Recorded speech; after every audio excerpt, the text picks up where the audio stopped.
Hello, everybody. Scott Golden here with the Wrestling Challenge Review Series for the 18th of August, 1991.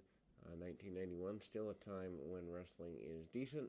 1991, also still a time when wrestling is not offensive to the average fan. And as we move kind of forward in a basic way here, a couple of weeks away from SummerSlam. SummerSlam certainly a run that is basic as it were. You're not going to get a ton of run there, and meaning the matches are simplistic. The matches are simple. Various promos for the various people who are going to compete in matches are there. Also, the Snake Pit Warrior thing, which I've discussed in greater detail on the Superstars Review Series, worth going out of your way to check out if you haven't already, is here. IRS and Sonny Blaze is an opener. Of course, IRS going to go on to face Greg Valentine going forward.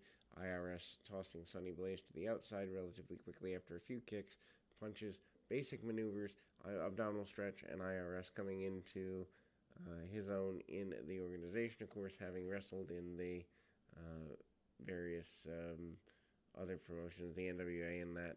Anyway, IRS managing the Samoan drop and getting a victory here.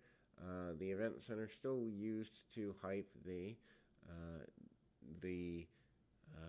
SummerSlam run here, basically getting everybody ready for SummerSlam.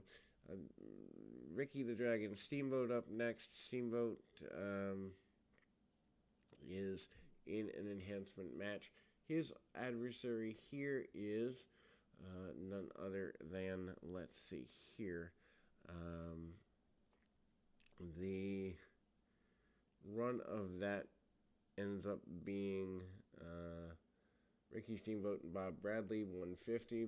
Steamboat, a couple of drop kicks, deep arm drags that he's known for, martial arts chops, and the flying body press. The flying body press, the main move for Steamboat. Steamboat going forward into that body press and winning. Steamboat really doesn't do anything and is gone from the company by the end of the year, so it's kind of just interesting that he, gets a little, I guess you'd say, frustrated, for lack of better term, with that which is kind of going forward there. Anyway, we move forward. The big boss man, Jim McPherson, matches 122. Boss man hits the sliding uppercut. Boss man hits the big boot and the boss man slam. Again, the boss man going into the jailhouse match with the Mountie at the 91 at the 91 SummerSlam. That jailhouse match actually is going to be something really fun to call when I finally get to do it. My schedule this year is going to be chaotic with hopefully a cross-country move, but eventually going to get to that. Bret Hart talking about his aspirations of being the Intercontinental Champion, says he can defeat Mr. Perfect, sees chinks in Mr. Perfect's armor, so to speak, and goes forward there. Nasty Boys up next.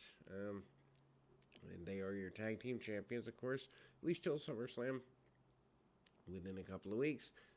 Nasty Boys not exactly able to handle the Legion of Doom. And Legion of Doom, of course, the Road Warriors, who they do fine, but I mean they never hit the top of their echelon here in the WWF either. Anyway, Nasty Boys with Jimmy Hart defeating Mark Thomas and Ross Greenberg, 3:15 segs, pinning Greenberg following a running power slam flying elbow smash combo during the bout. The Legion of Doom cut in set promo, punches, kicks, and basic maneuvers from Knobs and Sags. Not that they need anything more than that. Bushwhackers with Andre the Giant defeat Brian Donahue and Kerry Davis, 2:52. Luke pins Donahue following a double gutbuster during the bout. The Bushwhackers and Andre the Giant cut an inset promo about their match with the Natural Disasters going forward, as it were, and ultimately it is what it is. at SummerSlam, that SummerSlam match. Again, these are more than anything, they're time killing matches. They're not really going to be anything terribly efficient, effective, and ultimately getting things going in a positive direction for these particular matches can be challenging just because it's they're time fillers. They're there to hype the papers. They're there to hype the house shows. Also, Sid Justice in the barbershop says that he cannot be bought. Justice will be served. He hasn't taken sides. The SummerSlam report, Slaughter basically implies that he can influence Sid Justice to choose their side, and also they don't even need that because the Triangle of Terror is going to destroy Hogan and the Warrior. Million Dollar Man says he's going to bring Virgil under his control, and back under his control, and humiliate him for standing up to the $1 million Man, as it were. And ultimately, we kind of go forward into that final Bushwhackers match we've already talked about. The Big Boss Man promises to eradicate the bounty and bring real law, order, and justice back to the WWF, as it were. And we will close on that note. We'll be back with more right after this.